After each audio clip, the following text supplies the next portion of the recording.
Hello, and thank you for joining us. We'll be beginning the webinar in just a moment. We're just going to give everyone a chance to log in.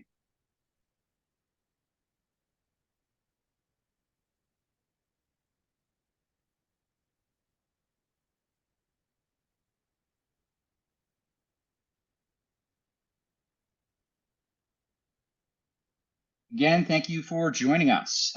We are just going to give everyone a chance to log into the session, to get their sound working, get a drink in front of them, put their headphones on, etc.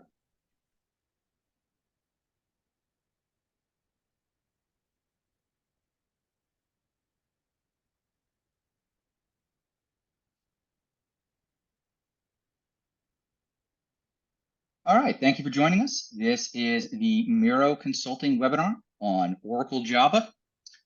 It is updated for September 19th today. We just got some new information from Oracle, and we are very excited to share it with you. Some clarifications on things that were sort of up in the air. We didn't really know. So we've got some great new information for you to present in this webinar. My name is Sean Donahue. I am the VP of Marketing here at Miro Consulting. And this presentation was originally prepared by our Director of Technical Services, Tim Hegedus, who is also with us today on the call, ready to answer any questions you might have that we can answer. All right, just before we begin, just to let you know who we are in case you are unfamiliar with us.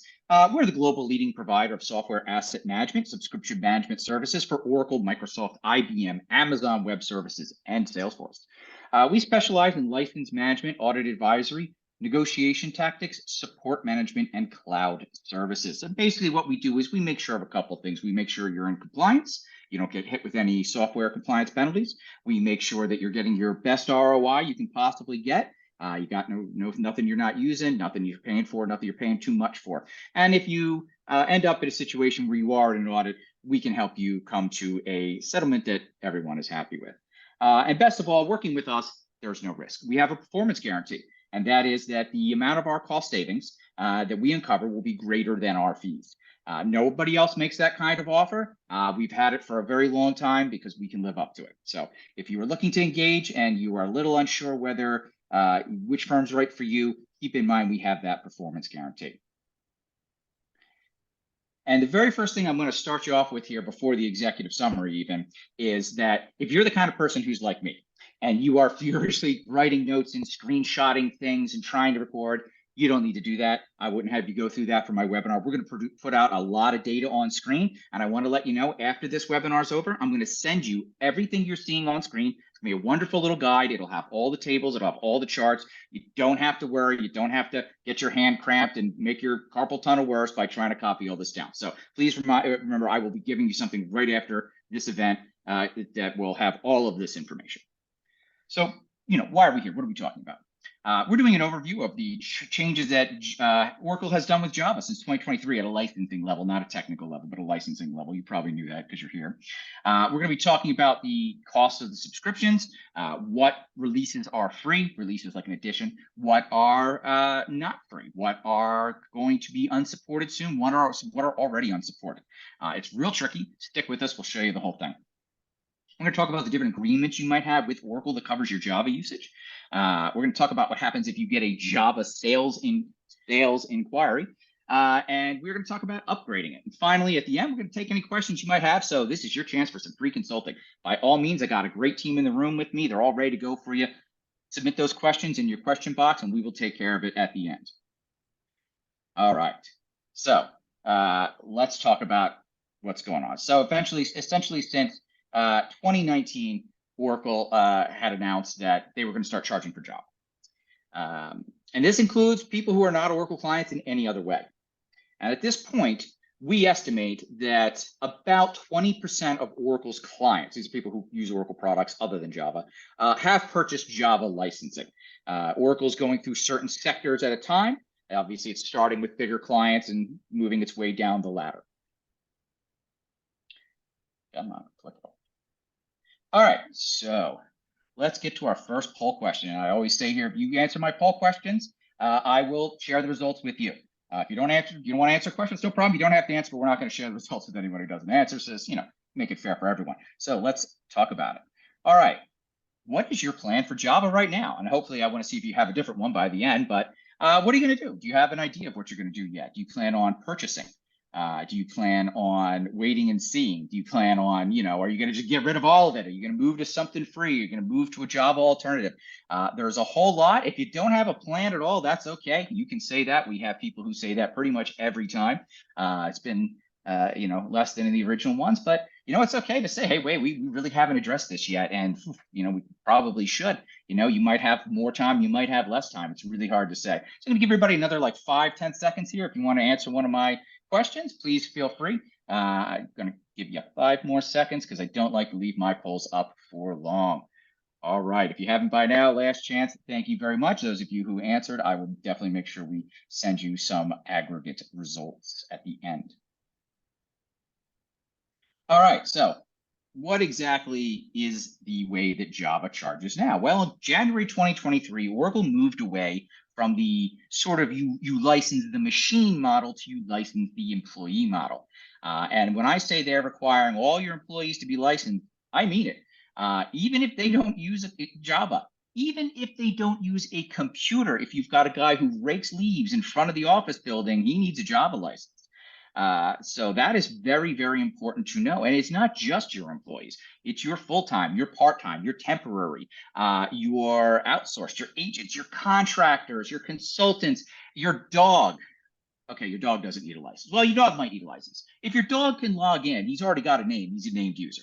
I've seen some pretty smart border collies. But obviously, I'm kidding. I make that point because I want you to remember this paragraph because we've had too many people walk away and think, oh, employees. No, it's much more complicated than that. It's this full list of people who may or may not be involved with your business. So keep that in mind when you are doing this count of how many employees you have, and no, your dog doesn't need a license yet. Okay, so how does this work? What's the pricing per month of these licenses? Well, of course, like most things in corporate America, there's a breakdown. The more you buy, you get it cheaper per unit. So again, this new metric is called the per employee metric. The old one was called the per processor, and NUP was named user plus. And the older metric even than that was the perpetual Java SE license. You can see here, you get pretty big price breaks once you hit the tens of thousands of users. And if you have more than 50, Oracle's is going to want to quote you a custom price. All right, so what if you already purchased Java under the old metrics? Well, not a ton did, but if you already purchased Java under the old metrics, which was those other ones, you're good. You completely avoid the new employee pricing. It doesn't mean that an Oracle rep may not call you and tell you, hey, oh no, you do much better to move over to employee pricing. They might still call you and try to get you to do that and move over to the new metric. I advise you to look at your costs versus the old versus new and make that decision, or contact an expert like Mira and we'll help you walk you through it. You should still be able to renew under the old metric. This is, again, you're seeing a lot of misinformation on the web.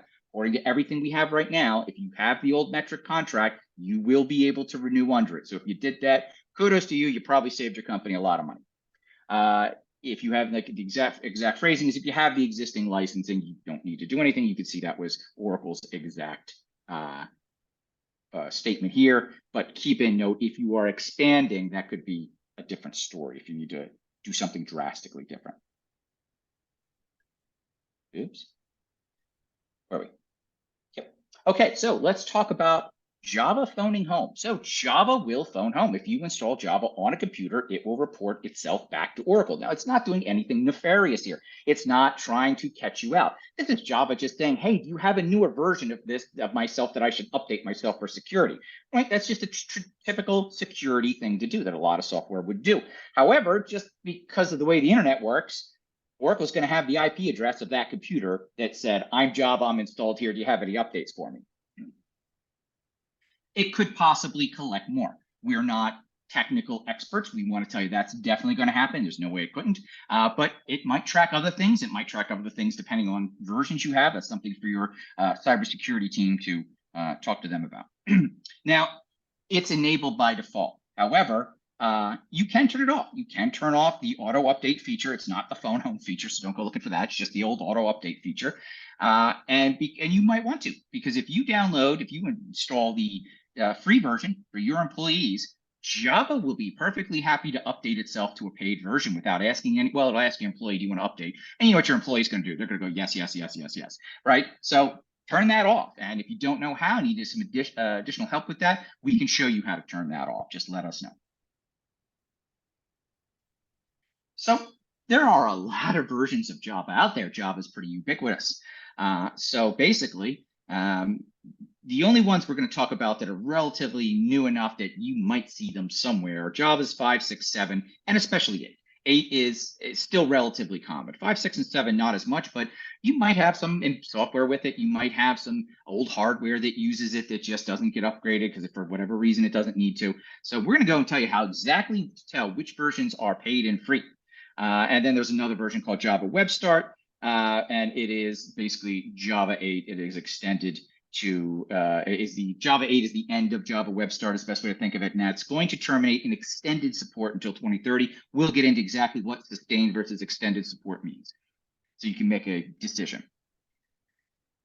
Okay, so when it comes to these versions of Java, these versions, whether they are paid or not, operate on the update. And that's what that little U stands for on screen you're seeing.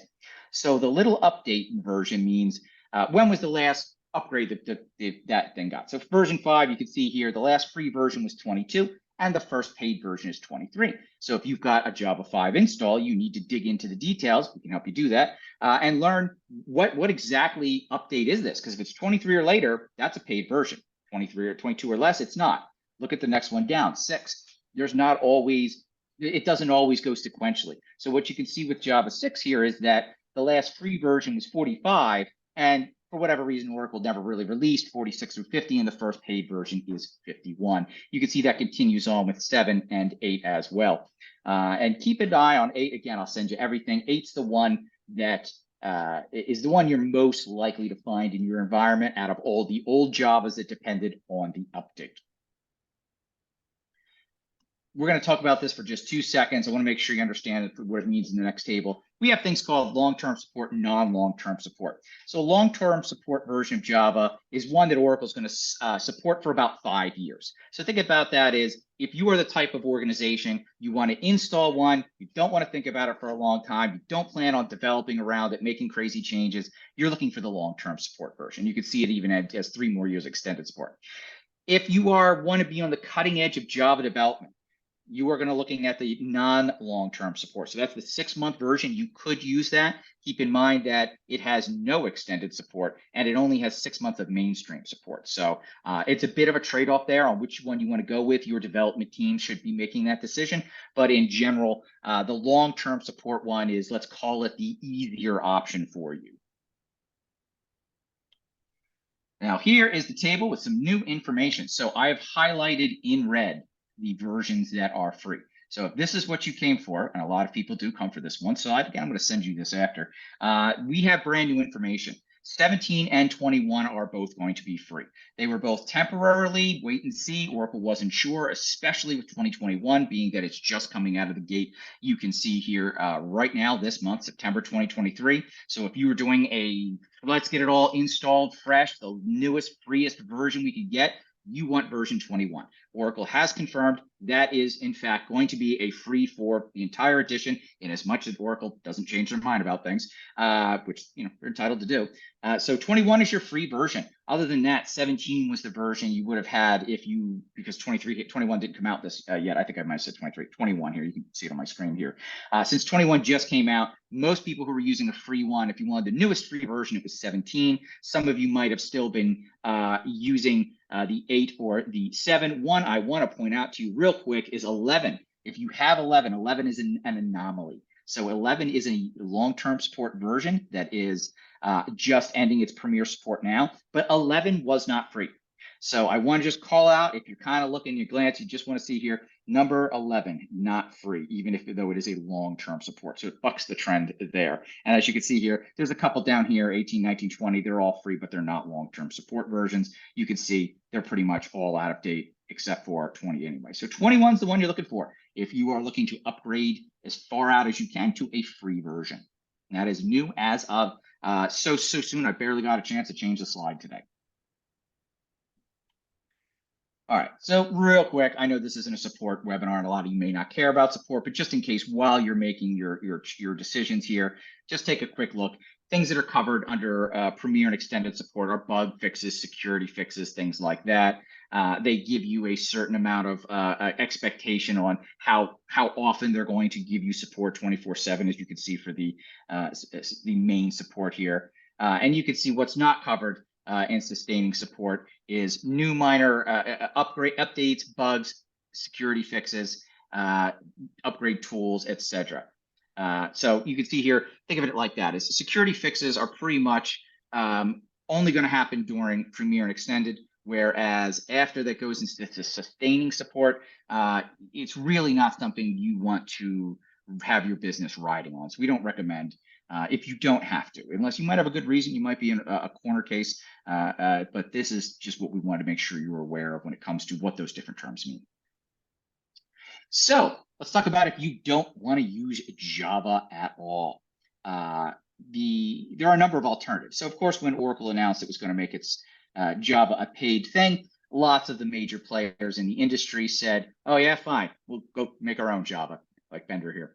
And you can see here, Microsoft's got one, AWS has got one, IBM has one, et cetera, et cetera. There's an open version called OpenJDK, but I've got the two here, the two Azul products bolded here for a very important reason. They used to be called Zulu and Zing. They have new names. They're Core and Prime. I wanted to get them both up there in case you might know them by their older names. The real difference here between the Azuls and the other ones on this page are critical patch updates. So effectively, Oracle's Java has critical patch updates. If your cybersecurity team, or if you're on it, and this is an absolute critical core thing to you, you have to have that. You will tolerate no less.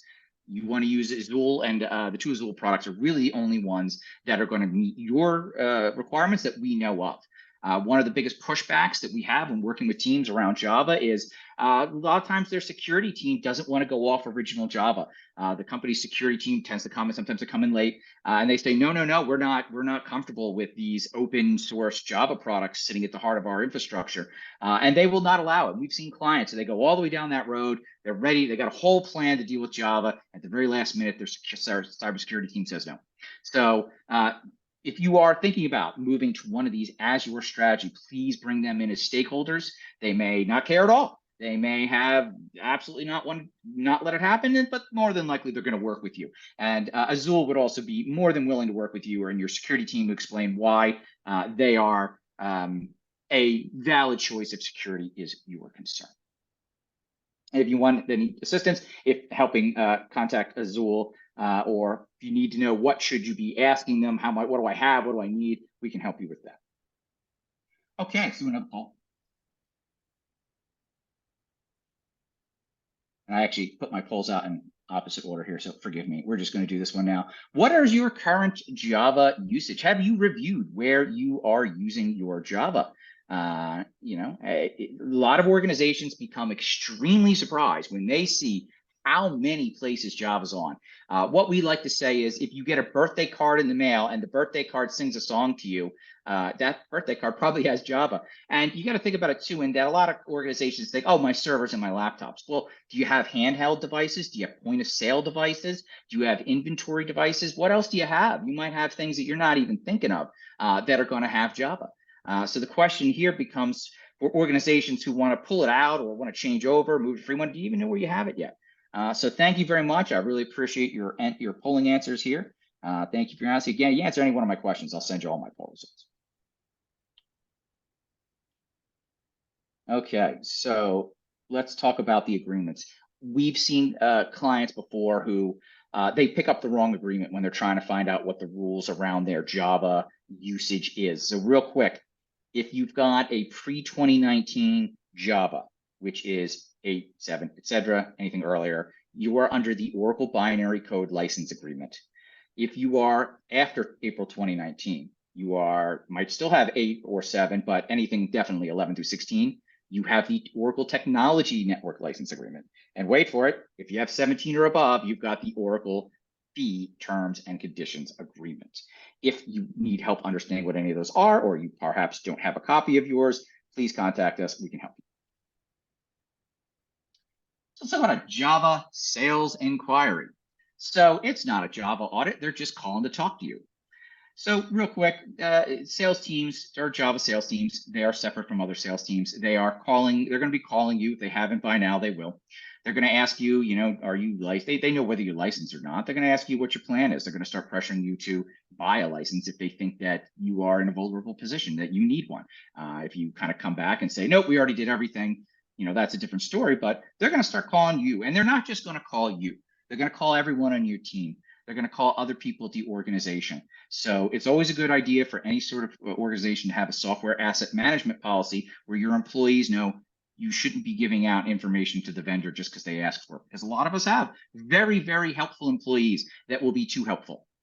So if you want to keep a tight control of your information, we recommend you do, and we recommend you tell your employees. What used to be called LMS at Oracle is the License Managed Services. They don't call themselves that anymore. Now they call themselves the Global License Advisory Services. So if you get a call and somebody wants to put you on the phone and include them, those are the audit guys. So you can see here, what they used to do is they used to ask you for a number of your processors and workstations. That turned out to be too complicated. So they switched it over to employees and just said, okay, all your employees need a license. And in terms of risks here that I want you to think about in terms of an audit is, like I said earlier, can your users upgrade their own Java version? Do you let them? Do you have that open so that how we all have those users and they just say yes, yes, yes, yes, yes. So are you putting in a system out there that are going to let your users upgrade themselves out of compliance? Finally, if you go into this with all of this with Oracle, don't go to one. This is something that they do every day, all day, and you're going to do once every 3 to 5 years. Much better option is just talk to an expert. It doesn't have to be us. We'd love it if it is us, but it could be just anything's better than nothing. So we recommend you find a good, a very good advisor to go in here with you. And one of the things I want to advise you on in terms of selecting a good advisor is if you go look at other organizations' materials like ours on Java, if you attend their webinars, if you talk to them, keep a close eye out to see if they presented all the same, as much data as we're presenting, because we want to show you that we are on top of this. We have done this for dozens and dozens of organizations since it began. We've done it for some of the largest organizations in the world. We've probably assisted with more Java sales inquiries than any other organization. So if you want to, again, we do have performance guarantees. If you want to play it safe and you really just don't want to get burned by this whole Java thing, please let us know. And I want to give you a little extra I don't normally say. And that is just a little bit of where we're seeing Oracle come down. So Oracle is unsurprisingly starting their Java sales calls with their existing clients. The ones who already have a lot of Oracle stuff, they've already got a relationship with them. This is just going to be another additional product on their portfolio. However, that was kind of how it started in 2019. We're 4 years in at this point plus. It has moved on. Right now, we see mostly Oracle targeting very large organizations, which you, of course, would imagine. You want to start at the top. But the one most people aren't catching is government. We have seen Oracle's Java reps going very, very, very strong for government, especially federal level, but plenty of state level government type things too. So if you are at all something involved in any sort of federal government agency or some quasi-governmental agency that's relatively large, even if you don't use Oracle, that is where we are seeing the most amount of prospects, most amount of people calling us and talking to us. It is more government than it should be based on how many are out there. So we definitely know that's happening. We definitely would advise you, if you fall into those high-risk groups, act sooner than later. So let's talk about what your options are.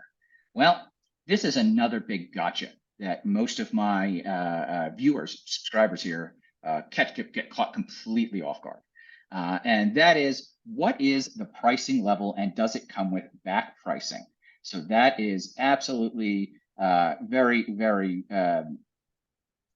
this is, very, very tricky situation, because most people don't realize, oh, wait, if I go in and buy a 1-year licensing here, 1-year tiered pricing, I actually have to pay full back usage fees to 2019. So let me put that another way. If you sign up for a 1-year, if your whole plan was, I'm just going to sign a 1-year contract, when they talk to me, I'll spend that 1 year just getting rid of it, and then I'll be good and that'll be it. Well, you've got a problem. And that problem is, if you sign up for 1-year pricing, you're actually signing up for 5 years, and you're only getting one of those years moving forward. So yeah, you'll certainly be, if your plan was to get rid of it in a year, yeah, you might be able to, but you're not paying for a year, you're paying for 5 for that privilege. It gets a little better if you pay for a 3-year contract. They'll give you 50% off of that back usage price.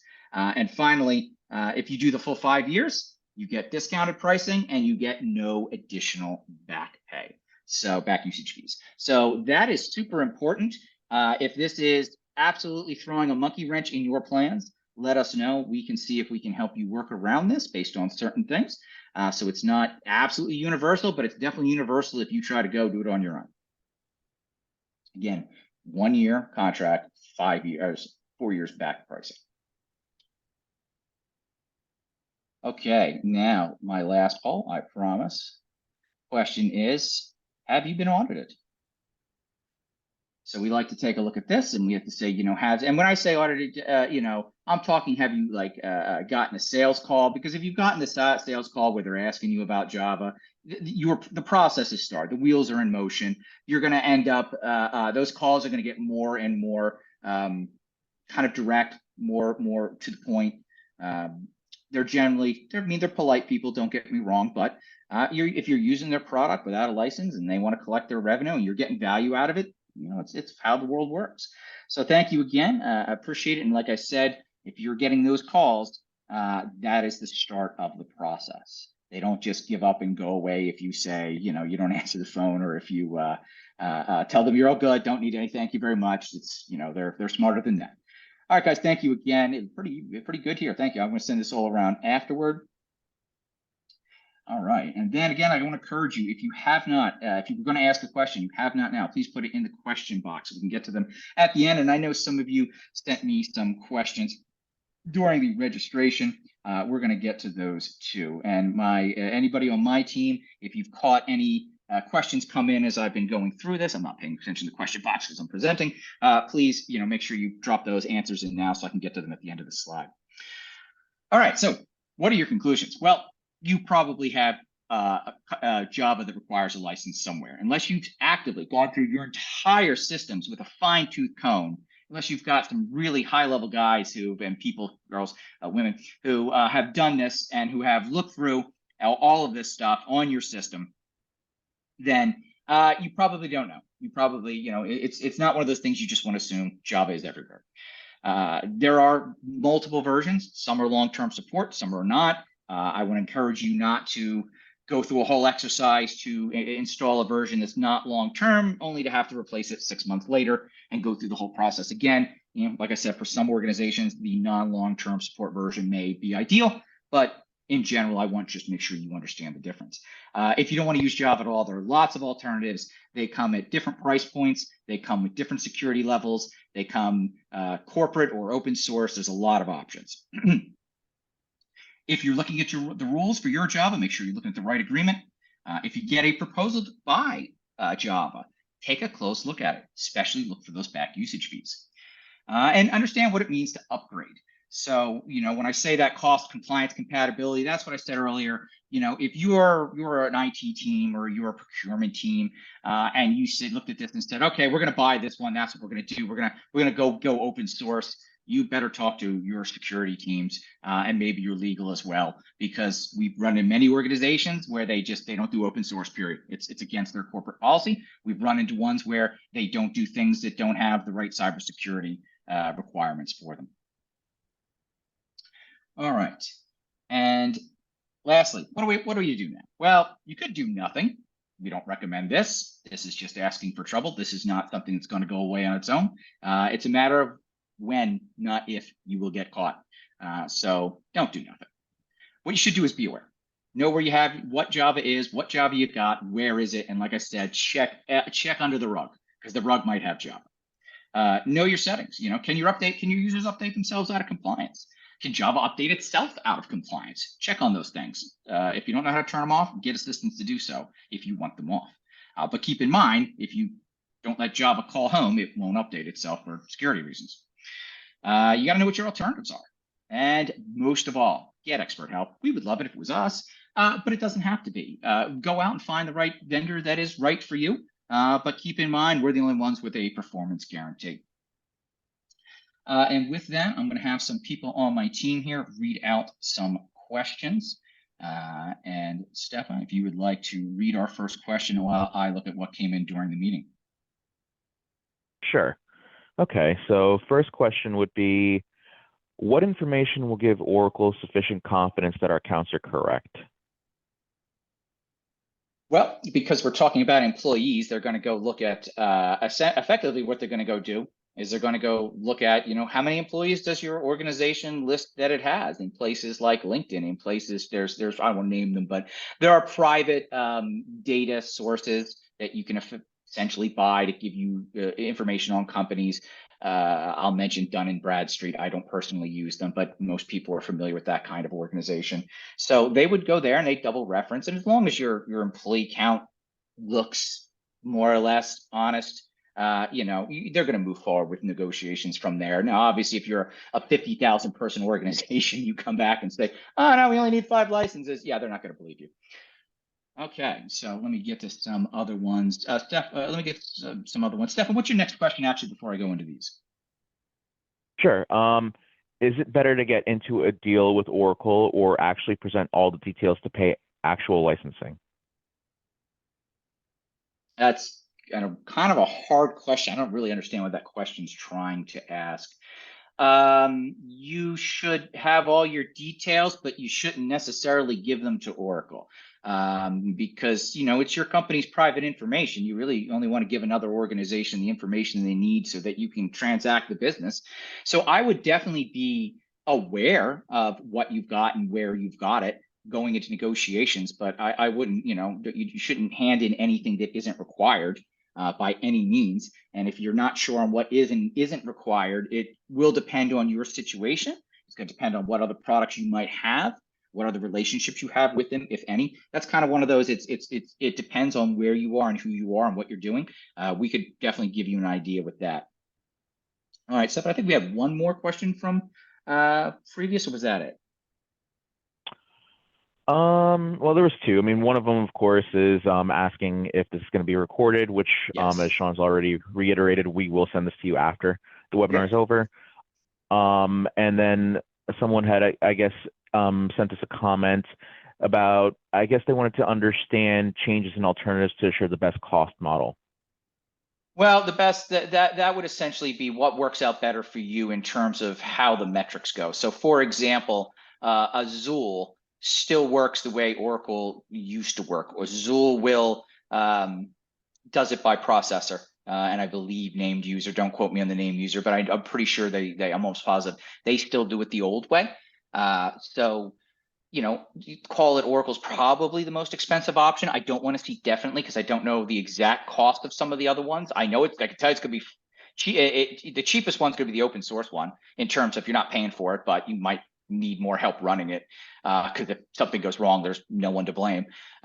In the middle is probably going to be the things like Azul's, the Corettas. I don't know the exact pricing of those other ones. I only know Azul is typically less based on for the organizations that end up coming to me. I think it's because they already knew they would be cheaper if they did it by machine instead of person, but it can vary. You could be a software organization that might actually do better with an employee metric because you've got so much processing power, but you have fewer employees. It's going to come down to your individual organization, and something we can help you assess if you would like.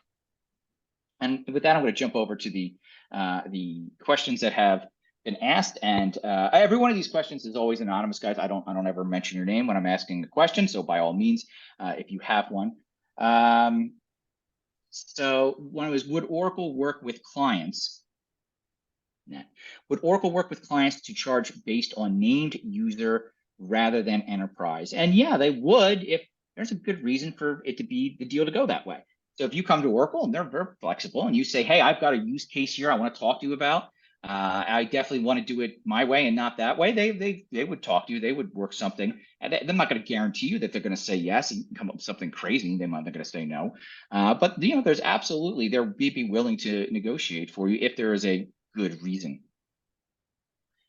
All right.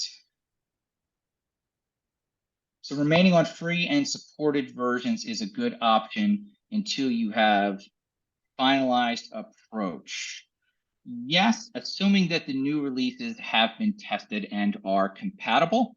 And I would also add, yes, if you're absolutely sure, absolutely 100% sure you only have free versions installed, I would be very careful there. Yes, like the person who had originally asked that, yeah, like 11 and 20. Well, no, not like 11. 11's not free. I think it was, but 21, yes. So yeah, it's like I called out 11 is not. It's a long term, but it's not free. Okay, have you ever seen companies be able to leverage their total Oracle spend in order to negate back fees? Say growth in overall spend? The answer is yes. Yes, you can leverage it, but it is a negotiation. The most important thing to remember there is that your reps who get credit for your spend at Oracle for everything else are not the same as your Java reps. So just because you're spending all this money at Oracle, if it's not on Java, your Java rep's not going to care. That doesn't mean you can't leverage him out of the equation by talking to your normal Java rep and saying, look, I'll buy a little bit, get the, let's end this. I'll make a small purchase. Can you make this go away? Yeah, you can negotiate, but it is a negotiation. We already covered that one. I got one more open. What happens if I have a third-party Oracle agreement that covers all of our employees and includes use of Java for their application? So I'm not quite sure. I think I know what you're asking. If I'm wrong here, please type in and clarify. You're asking if you've already purchased Java as part of another application. Then that is covered. So I always make up a product and I typically get it wrong. So let's say you have an Oracle ERP system. Okay, I'm correct. Let's say you have an Oracle ERP system, and it came with Java as part of it just, when you bought it, it comes with Java because it needs Java to run. If Java came with your Oracle product, and that is the only place you are using Java, you do not need a separate license to use that Java. Big caveat that just because you've got it with an Oracle product, it does not give you permission to use it in any other way except with that product. You would need a separate Java license to use it differently. But again, if it came with Java as a requirement, it's covered. So if you've got another question, I got a couple of people who ended up putting a question to me in a different way here. So let's take a look. I'm getting confirmed Azul does license by virtual CPU for servers and by device for workstation. So that is the correct. I was pretty close, but it's by virtual CPU. Okay, I think, and then it basically, yeah, that's what I originally said earlier. One of my analysts has come back and also said to me is that find out what you've got first and do a deal with Oracle second. You definitely want to know what you've got going in because, like I said, they're going to have some information on you based on those Java call homes.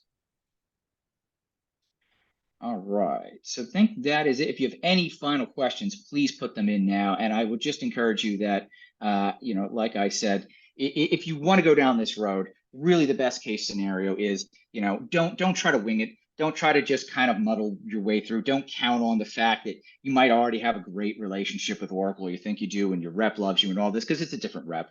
And keep in mind, like I said, all those caveats around usage and back fees. And at the end here, I'm going to send you absolutely everything that we're going to go through. We've run about 10 minutes over. Thank you very much for your time, guys. This is the end of the webinar. If you want some help, please give us a call, 732-738-8511, extension 1208. Actually, make it 1205 today because my 1208 guy is on vacation. If you want talk to us, again, info@miroconsulting.com. You can find us on the web by Googling our name. We'll come right up. So thank you very much. And we're going to send you that document right after this. You should get it within an hour or two. And this concludes the webinar. Have a great day, guys. Remember, we have a performance guarantee. Work with us and there's no risk. Have a good day.